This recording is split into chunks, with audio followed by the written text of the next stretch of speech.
नमस्कार मेरे प्यारे दोस्तों, मैं हूँ आपका होस्ट शेफ धीरज। आज इस वीडियो में हम लोग बात करने वाले हैं हमारी ईल्ड के बारे में। ईल्ड के बारे में आपको काफ़ी सारी चीज़ें बताने वाला हूँ, क्योंकि ये डायरेक्ट कनेक्ट होती है हमारी कॉस्टिंग से, ठीक है? मैं आगे बढ़ूँ इससे पहले मैं आपको थोड़ा-सा ईल्ड के बारे में मैं आपको समझाता हूँ, फूड कॉस्ट के बारे में समझाता हूँ। मान लीजिए आप कोई एक रेसिपी रेडी कर रहे हो जिसमें लिखा पड़ा है कि हमको गाजर इस्तेमाल करनी है, ठीक है? हमको 2 किलो गाजर इस्तेमाल करने हैं। अब आप एक रेसिपी बनाओगे, ठीक है?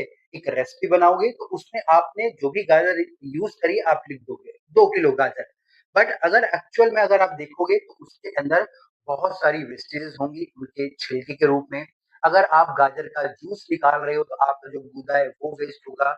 गाजर की जो टॉप और जो बॉटम होता है वो हम लोग निकाल देते हैं। इसके अलावा जब हम लोग कटिंग्स करते हैं तो साइड का पार्ट भी बहुत सारा बचता है।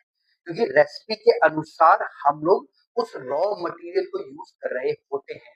वहीं अगर हम लोग यील्ड का जो एनालिसिस होता है या यील्ड के बारे में अच्छे से समझ जाते हैं, तो हम लोग अपनी जो रेसिपी की कॉस्ट की जो कैलकुलेशन है, वो हम लोग अच्छे ढंग से कर सकते हैं। ठीक है? तो पूरा का पूरा टॉपिक इसके ऊपर ही होने वाला है। ठीक है? बाकी अगर वीडियो में नए हैं तो चैनल को सब्सक्राइब कर देना और अपने कमेंट के माध्यम से बताना आपको किन और टॉपिक्स पे वीडियो चाहिए। सिंपल भाषा में अगर मैं बोलूँ यील्ड क्या है? यील्ड हमारा क्या होता है? आउटपुट होता है। जो हमारे पास एक रॉ मटेरियल आया है, उससे हमको क्या मिला है। अब जब हमें कुछ मिलता है तो उसमें बहुत सारी वेस्टेज भी हमारी होती हैं, ठीक है? तो सिंपल अगर मैं बोलूँ यील्ड इक्वल्स टू आउटपुट। अब यील्ड निकालने की हमारी 2 स्टेजेस होती है, ठीक है? जो पहली स्टेज होती है वो होती है हमारी रॉ मटेरियल की, ठीक है? हम जब जब भी हम लोग कुछ चीज़ लेते हैं जैसे मान लीजिए जैसे मैंने गाजर का एग्ज़ाम्पल दिया था, तो हमने क्या करा उसके जो छिलके निकाल दिए, टॉप बॉटम काट दिया तो वो हमारा रॉ मटेरियल के अंदर हमारी वेस्टेज निकल गई, ठीक है? दूसरा जैसे फॉर एग्ज़ाम्पल कि मैं चिकन ला रहा हूँ और चिकन के बाद मैं उसकी स्किन निकाल दे रहा हूँ, उसकी मैं हड्डियाँ निकाल दे रहा हूँ और जो मेरा बच रहा है वो है मेरा आउटपुट। तो वो मेरा कहाँ पे हो रहा है? वो मेरे रॉ मटेरियल की स्टेज पे मेरा हो रहा है। दूसरा, जब हम लोग कोई एक रेसिपीज़ करते हैं, ठीक है? रेसिपीज़ जब हम लोग करते हैं, जो प्रोसेस ऑफ प्रोडक्शन होता है, उसके अंदर बहुत सारी हमारी अलग-अलग रॉ मटेरियल की ईल्ड होगी। अगर मान लीजिए जैसे कि मैं सूप बना रहा हूँ चिकन का, तो वहाँ पे चिकन की भी ईल्ड की जो आएगी, उसकी वेस्टेज आएँगी, रॉ मटेरियल की हमारी आएगी, स्टॉक्स का हमारा आएगा, ठीक है? इसके अलावा हर्ब्स हम लोग यूज़ कर रहे हैं, तो उन सब की हमारी रॉ मटेरियल की भी आएगी और हमारे प्रोसेस ऑफ प्रोडक्शन की भी हमारी जो ईल्ड आएगी। जब हम एक सिंगल एक एक जो प्रोडक्ट की बात करते हैं, रॉ मटेरियल की बात करते हैं तो ईज़ी होता है। बट जब हमारी एक रेसिपीज़ बनती है, तो रेसिपीज़ के अंदर हमारी बहुत सारी जो अलग-अलग रॉ मटेरियल की ईल्ड आती है, प्रोसेस ऑफ प्रोडक्शन बोलते हैं, उसके बाद हमारी जो रेसिपीज़ बनती है। और ये अगर हम लोग इस ईल्ड के जो सिस्टम को समझ लें रॉ मटेरियल के अंदर और हमारे प्रोसेस ऑफ प्रोडक्शन के अंदर, तो हमको जो हम लोग अपनी जो फूड कॉस्ट की बात करते हैं, हम लोग जिसको हम लोग कॉस्ट कैलकुलेशन बोलते हैं या फूड कॉस्ट बोलते हैं, उसको समझना या उसको निकालना बहुत ज़्यादा हमको आसान होता है, ठीक है? अब यहाँ पे यील्ड क्या है, ठीक है? यील्ड जैसे कि मैंने बोला इफेक्टिव यील्ड मान लीजिए आपने गाजर लिया, गाजर के आपने छिलके निकाले, उसके बाद आपने उसका जूस निकाल लिया। तो जो आपका जूस निकला है गाजर का, तो वो आपकी इफेक्टिव यील्ड होगी और जो बाकी का जो छिलका बचा है, जो गूदा बचा है, ठीक है? वो आपका क्या कहलाएगा? वो आपका कहलाएगा आपका वेस्टेज, ठीक है? तो यील्ड के अंदर 2 चीज़ आ रही है, एक इफेक्टिव यील्ड आ रही है, दूसरा उसकी हमारी वेस्टेज आ रही है। अगर अब मुझे इसे कैलकुलेट करना है एक फ़ॉर्मूले के हिसाब से, ठीक है? क्योंकि हम लोग कुछ भी अगर हम लोग बात करें तो हर किसी का एक फ़ॉर्मूला है। अगर आपको एक फूड कॉस्ट निकालनी है, एक रेसिपी कॉस्ट निकालनी है, मैन पावर की कॉस्ट निकालनी है, कुछ भी एक कॉस्ट निकालनी है, तो आपको एक फ़ॉर्मूला चाहिए होता है। तो यहाँ पे मैं आपको एक फ़ॉर्मूला बताने वाला हूँ, जो कि हमारी किसके लिए? हमारी यील्ड के लिए है। तो यहाँ पे हम लोग क्या करेंगे? Actual weight of the food minus wastage. जो भी हम लोग रॉ मटेरियल हम लोग ले रहे हैं, उसको हम लोग लिखेंगे। उसमें से जो उसकी वेस्टेज हो गई है, वो हम लोग माइनस करेंगे, ठीक है? और नीचे हम लोग अपना जो नीचे जो हम अपना एक्चुअल वेट रखेंगे, ठीक है? ये मैंने थोड़ा मिस करा। ये सिर्फ हमारी यील्ड निकालने के लिए और यील्ड की अगर मुझे परसेंटेज निकालनी है, तो ये फ़ॉर्मूला मेरा होगा।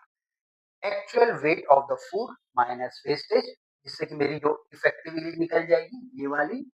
और अगर मैं इसको परसेंटेज में निकालना चाहूँ, क्योंकि कुछ भी चीज़ हो हम लोग परसेंटेज के अंदर कैलकुलेट करते हैं। जैसे कि हम लोग बोलते हैं कि हमारी फूड की कॉस्ट हमारी 30% होनी चाहिए, 32% होनी चाहिए, वैसे हम लोग यहाँ पे हमारी जो इफेक्टिव यील्ड के बारे में बात करते हैं और हर किसी की अपनी अलग-अलग यील्ड होगी। वेज की अलग होती है, नॉन-वेज की अलग होती है, फूड्स की अलग होती है, ठीक है?